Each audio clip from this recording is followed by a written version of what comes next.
Guess who's back? Welcome back to the channel. Today we are going to be talking about the Super Bowl. It is Super Bowl week. We're going to make our predictions, make our picks. But before we get into that, if you have not already, please subscribe to the channel. We produce NFL and Dallas Cowboys content, so if you're into that kind of thing, please subscribe. So the Tampa Bay Buccaneers versus the Kansas City Chiefs.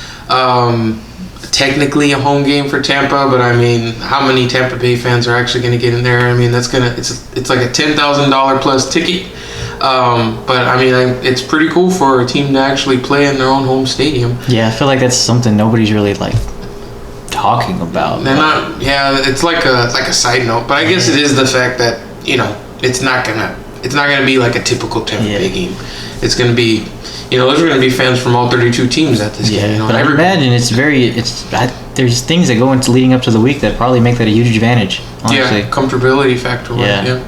Another note, this week the Chiefs dealt with a little bit of a COVID situation where Demarcus Robinson and Daniel Kilgore, their center, they're basically off to the side right now because the team was getting haircuts and the barber was COVID positive. Those two players were the only guys to get their haircut or partially cut, so they're going to be precautious with that. But they won't travel with the team, but if they're negative through Saturday, they'll have the opportunity to play in the game and meet up with the team. But going all the way up until the final game, there's still that lingering little thing that, like, could you just imagine if like Mahomes was somebody? Yeah, remember we talked about it. Yeah. Like, if you get to the Super Bowl and the quarterback's out, what do you do? It's like, at this point, you just play the game, right? You have to, because that's how every other. I mean, the Browns played a game without a whole wide receiver core, and everybody was, what the heck? But yeah, I mean, that's just everybody goes in knowing that this is a possibility. But anyways, our Super Bowl picks, we both got half of the I guess the teams that made it correctly. I picked the Chiefs and the Saints, and RJ, you picked the Chiefs and the Cowboys. Obviously, both of the NFC teams didn't make it. I really didn't think that the Bucs would make it, but again, I mean, you can't underestimate. To touch on the Bucs, I just felt like they were a team like throughout the whole entire season that was trying to figure it out every single week, but the talent and the leadership from their quarterback and their head coach was just really good. That, hey, you got in, and from there you had to go on the road, but guess what? You're there, and you solely took advantage of it from guys that have been there. Your two top leaders on your team that have been there countless times, and they got it done. They got there. Bruce Arians, he's always one of my favorite coaches. I wish the Cowboys would have hired him somehow. At that time, he was retired, so they would have had to bring him out of retirement and also fire Jason Garrett earlier than they did. Yeah. But so it wasn't going to happen. But anyway, just touching on Tom Brady, there's just something about him, the culture that he brings. He just instills a certain level of confidence in players, rookies, every player, because he's been there and he's done that. He knows what it takes to get there. And then also Gronk's on the team. They know the kind of preparation, dedication for all 16 weeks plus going into the playoffs it takes for you to get there, not just on the field, but off the field, how you take care of your body and things like that, the little tips and recommendations that they have from their years of playing. But I think overall, if you look at these teams, the Bucs roster is a better roster than the Chiefs, but the Chiefs have the star power. They have the best player on the field. They have Patrick Mahomes. So how are you going to pick it? How are you going to look at it? I don't know. These are the two of the top 5 best passing efficiency offenses that we've seen this past season. I saw that I think a real big important thing in the game, which is always early downs, I think, in every single game, but it's more as far as analytics and stuff is talked about more and more as we get into these more pass happy league, which that's what it is now, is the Chiefs convert a first down out of their first 2 downs at the highest rate of any team, and the Bucs really love to run the ball on first down, but then pass after that. For the most part, I think they're one of the best at passing on second down, is what it is. And these top 2 offenses, it's going to be, I think the biggest play in this is not letting the Chiefs get any type of run game going. Just let them pass the ball, because as perplexing as that may sound, like, you want them to be in in long down and distance as much as possible. And with the Bucs defense, run defense, I think is number right. They were number one in the. Last year they were number one. I'm not sure about this year, but I mean, Todd Bowles. I mean, he's one of the best, if not the best, defensive coordinator in the NFL, and has coached up some really good defenses over the years. For me, the X factor is the injuries right now that the Chiefs have on their offensive line. Just in the AFC Championship, Eric Fisher, their left tackle, went down with an Achilles. He's not going to play, obviously. They already had injuries all over the offensive line. So to me, that is the one thing that could change the trend of where I see this game going. Because if that weren't a factor, then I already have the scenario in my head how it's going to go because of the trending of how the Bucs play and how the Chiefs play. So I'll go through that right now. If there were no offensive line injuries and the Bucs pass rush isn't what it was, because they've been pretty good these past few weeks. And this is still the scenario that I think will play out just because if whenever I come to pick, I'm going to pick the best player. I believe Patrick Mahomes is the best player in the NFL. I'll make a point at the end that goes even further beyond that. But the Bucs, because of their tendency to run the ball on first down and the way that Tom Brady has played, yes, Tom Brady, he still has the accuracy that you look for and he can still make the throws down the field. But he has made mistakes. I mean, they should have lost that game against the Packers. The Packers could not capitalize on the turnovers that Tom Brady was, putting out on the field for them. I think Tom Brady's going to throw a couple of interceptions in this game. I think Tyrann Mathieu is going to sack him in this game. They're going to blitz him. And I think they're going to get off to a slow start, and the Chiefs aren't. And they're just going to take it from there. In my mind, I think this is going to be a blowout. I really do. I think that the Chiefs are going to win this game like 34-16, something like 34-17. I really believe in the Chiefs that much that they just have the superstar X-Factor potential on offense that it doesn't matter what you put out there. And another thing, they've already played once this year. Both of these teams, Andy Reid, whenever it comes to game planning, we've seen him whenever he has a lot of time. Yes, Bruce Arians has been here before, but he hasn't been here before as a head coach. Obviously, Tom Brady's been there before, but he's shown weaknesses in his game. So to me, I feel like the Chiefs are going to come out. They're going to be guns blazing. They're not going to start slow, and they're just going to run with it, and it's not going to be a game. That's how I see the game going.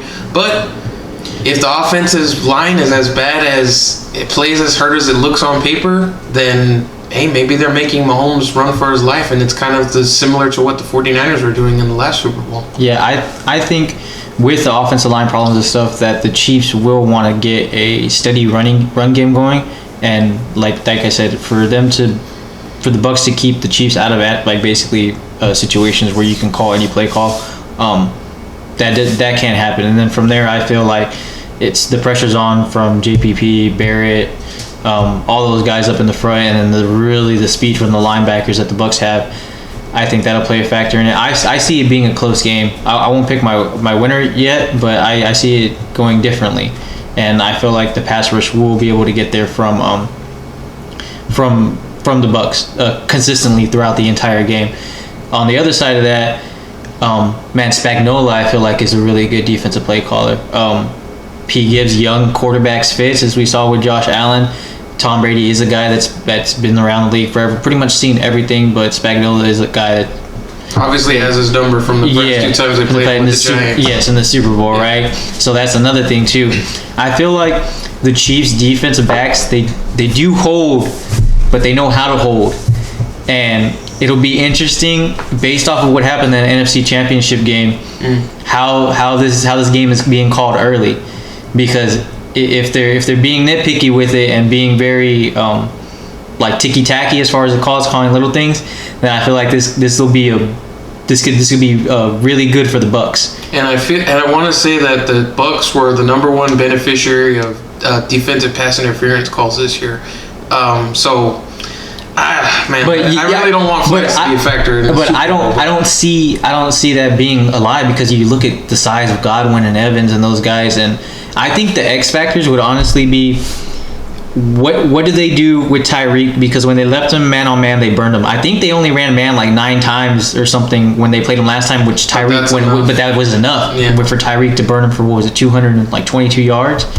And he had 7 catches and 203 yards in the first half alone. Yeah. So I mean, it didn't matter from there out. I think that'll be a big factor. I like what New England would do is they double their number one guy and then put their best guy on their second guy, and then from there, hopefully, your depth is enough across from their depth that the depth wins from your side as opposed to the other side, which would be guys, and you'd be going in McCole, Robinson, and those, counting on those guys to win. Which I think if we want to go wide receiver core, I think the Bucs have the better wide receiver core. Oh yeah, easily. I mean, they do, but the way that the Chiefs deploy their weapons is much better. I mean, Mecole Hardman, I mean, the way they use him just on the little runs and things like that on the outside, I mean, that can hurt you big time. Another thing is, they made a point, and this could just be a smokescreen thing, but they interviewed Devin White, the linebacker for the Bucs, and they said that Levante David is going to be taking care of Travis Kelce in coverage in this game, whether it's in zone or man or whatever. Look, I like Levante David. He's a great linebacker, but if that's the case, I mean, they're just writing their death sentence right there. I mean, Travis Kelce is a game breaker, and Levante David's not going to be able to keep up with him. You're going to have to double team him, and if you double team him, that's going to leave somebody else open. Not necessarily Tyreek Hill, but a guy with Mecole Hardman's speed can just, take a game over. And it's very Super Bowl-esque, right? It's always that second or third tier weapon that just shows up and you're like, whoa, this is the difference in the game. And Hardman could really be that for the Chiefs. I really feel like, man, I'll say it and I'll say it again. I hope he's healthy, and as a person, you can think whatever you want of him, whatever and stuff. But to me, watching him play was always crazy to see. I want AB to have a good game. I think he should have he's going to be one of the X factors as far as that third guy because of Godwin and Evans or Tyler Johnson. But man, if you can see AB really win those one-on-ones, that I think that is going to happen because the Chiefs blitz a lot, and then you're going to want to get that guy the ball quickly and stuff. I think AB's that guy to hopefully have a good game. I want to see it. That's what mainly. I hope that he's the X factor, but I think him or Tyler Johnson would be part of that if Brady is to overcome all that pressure that Spagnuolo sends and the versatility in Tyrann Mathieu, and that secondary is really good. They have the best rookie cornerback from this year's draft, graded wise and everything. He's been balling out, and the other guys have been playing very good as well. I mean, that Bills game, it looked like they were just glued to the Bills receivers the entire time. Well, I think I've kind of already foreshadowed what my pick's going to be. I think the Chiefs are going to win this game. I'm not going to pick against Mahomes. He's just the best player on the field, I feel like. And they have weapons all over. And then they have guys on defense that... What is the thing that really gets on at Tom Brady? Interior pressure. They have one of the best, probably the second best interior pressure guy in the NFL, Chris Jones. And then last week I talked about a belief, right? A belief in players. I believe that just like Tom Brady is a great player, on defense, the Chiefs have a great player that brings that leadership, and that's the Honey Badger, Tyrann Mathieu. I've been a fan of him forever. I just feel like he's that glue that's going to get them and push them. He brings that attitude, that belief, that energy to that team just overall. I mean, he might be the overall team leader even over Mahomes. And I just feel like they have the better players, the better superstars. They might not have the better team, but they have the better superstars that'll make a difference in this game. So I'm going to pick the Chiefs to win this one. I'm going to take the Bucs. I believe their pass rush with JPP, I think despite how good Mahomes is, he had games this year where he did not look good for almost the entire game, really. Almost the entire game, multiple games like that. But guess what? He is the superstar that you're saying, and he is probably the greatest talent as far as quarterback-wise goes that we've ever seen grace the field in our lifetime so far. I thought that was enough to overcome against San Francisco last year, because even I had a big thing with my brother-in-law where, San Francisco's going to win, they're going to do this, and that, and everything happened that happened, right? Yeah. San Francisco did everything they said. But what happened? The superstar at the eventually end. It's going to break. Eventually it's just going to break. You can bend so far, but yeah. That superstar is just going to... But on the other side is, in my opinion, the greatest quarterback of all time to ever play, and he's been here countless of times, and you can't count against that either. This is a really tough, but it's a fun pick. This is probably one of the most Super Bowls that I'm looking forward to in a long time. Yeah. In a very long time. Yeah. Besides, it's like that. It's the Super Bowl matchup that everybody was picking, but they were like, "Is this really gonna happen?" Because it's like the future versus the past, kind of like. I haven't probably been this excited the outgoing since probably the Broncos and Seahawks, because I was really just interested in an unstoppable force meets an immovable object, and what happened but this is totally different though. This is totally different. What is this, 7-8 years 7-8 years later, whatever it is. These are two of the highest passing efficiency offenses in the league. I think it's going to be a great game.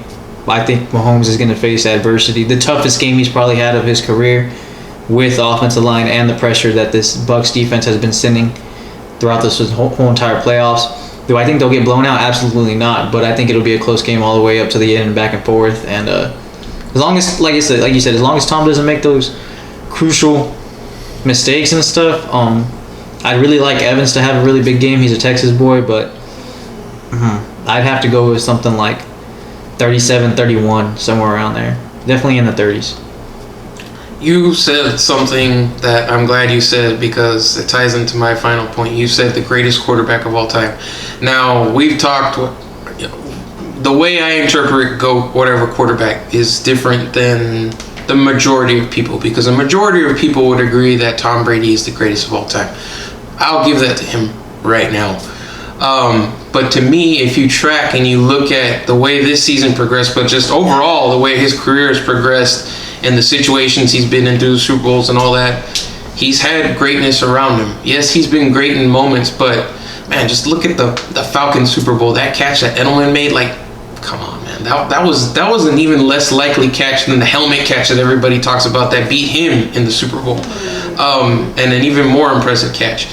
Anyway, that's besides the fact. That can be a whole thing to get into, and there's actually a really good the Ultra Weed Hater is his hashtag on Twitter now. He used to be Barry McCockner on Twitter, and he's just full on hate Tom Brady. But anyway, I'm not all the way there. But the point being, if Patrick Mahomes wins this Super Bowl against Tom Brady, he is the GOAT. To me, he is the GOAT, because he will have the half that I consider whenever I'm taking the greatest of all time, which is he is undoubtedly the greatest athlete quarterback that we have seen on the field.